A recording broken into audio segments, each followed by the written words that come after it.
এ plus B 1/a equal 5 হলে 6a divide by a square plus a plus 1 equal কত? তাহলে এই মান দিয়ে আমরা এটার মান বের করব। a plus 1/a equal 5। এটা যদি আমরা লসাগু করি, a স্কোয়ার প্লাস 1 ইকুয়াল 5। এবার আমরা আর গুণ করব, a স্কোয়ার প্লাস 1 আর 5 আর a গুণ হবে 5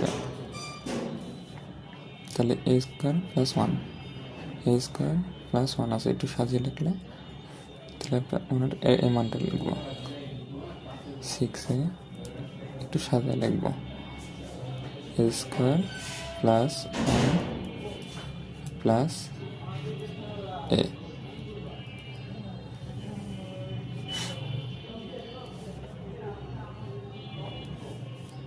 সিক্সে এটুকুর মান কত? 5a, 5a প্লাস a, তাহলে 6a এটা যোগ করলে 6a, কাটাকাটি করলে 1, সুতরাং অ্যান্সার হবে ঘ।